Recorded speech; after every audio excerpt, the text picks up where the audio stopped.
Hey, good evening. One of the things that people are particularly concerned about is the heat and how to deal with it in the Philippines. I have to talk about the province, which is what we're in. We're on one of the smaller islands of Bohol.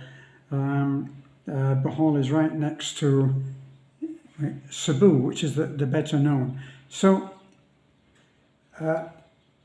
we have had unrelenting, merciless heat over the last week or so. The heat has been really difficult to handle. It's been following a lot of rain, and then suddenly the rain disappeared and we were in this burning heat. I just went out to my truck now and checked the temperature as it is right now. Right now, in the cool of the evening, it's around 6 o'clock in the evening right now. And the temperature, even now, feeling cool compared to how it's been during the day, the temperature is actually 30 degrees now. So that gives you an idea. Obviously, as it cools down, no matter where it's cooling from, no matter where it ends up, it's all comparative, and 30 is feeling comfortable right now, where I know that would be a real problem in other places. So the temperature, as we checked online, you can check online for what the temperature was in Taliban, and it says it was 32 degrees. That seems to be a little light to me. I think it was much higher than that. I think it was up around 33 at least, possibly even higher out where we are. So it is an issue that has to be dealt with. Sometimes if you're coming from a colder climate, I know that when I was in the army and I went out and served, at one point I served in Africa, in Nairobi, and we used to actually get a pill when we first got there.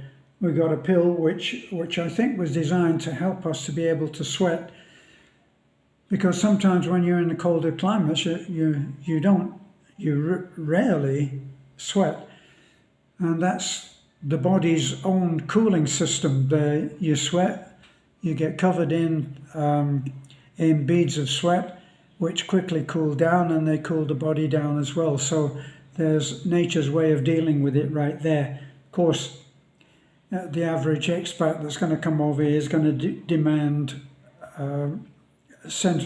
not central heating, it's going to demand AC.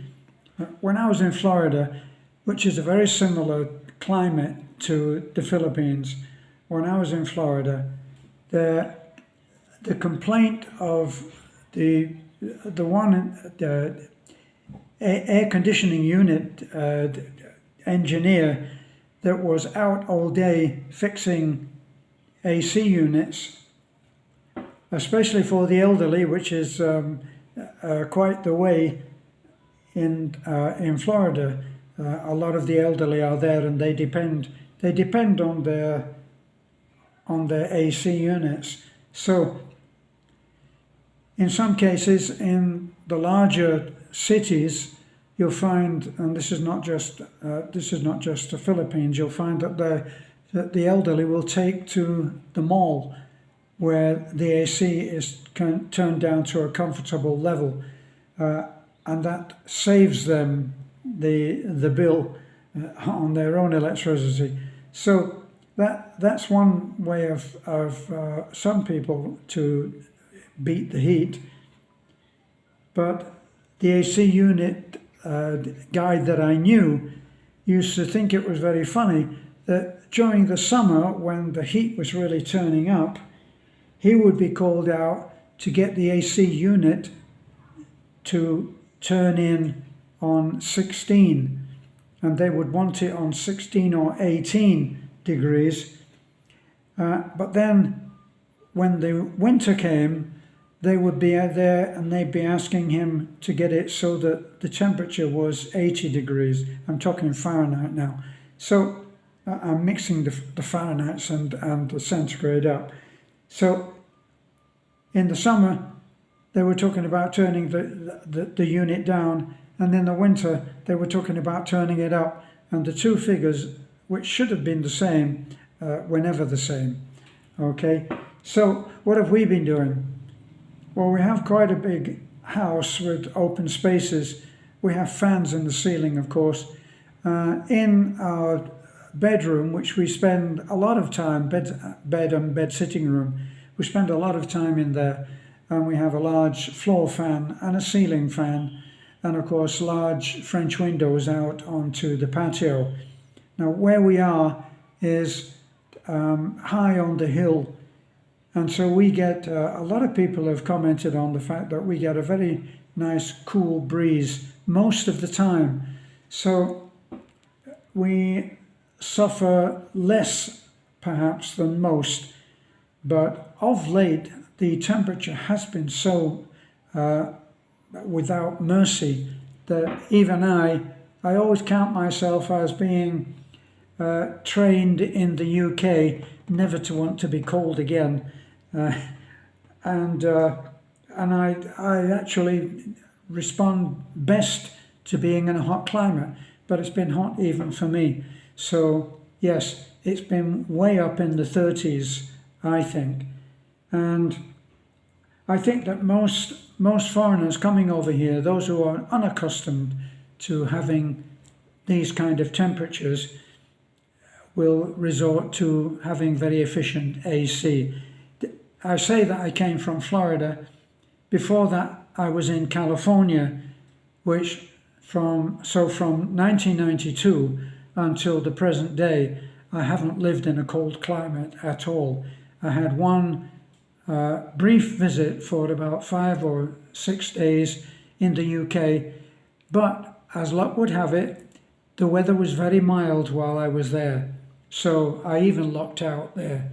So California, pretty much the same as Florida. Florida, pretty much the same as where we are now.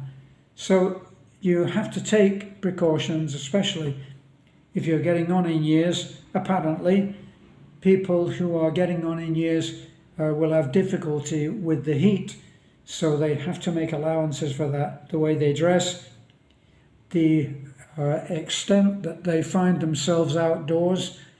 Of course, most of the cars that a foreigner will be driving here will have efficient AC. We have AC in our truck, and with the exception of the little red truck, which didn't have AC, we used to suffer then. But the next vehicle that we had was the Bongo, the Kia Bongo, that also had good AC, actually, as it happens. So we never had to suffer on that. So it's a little nod as to what you can expect.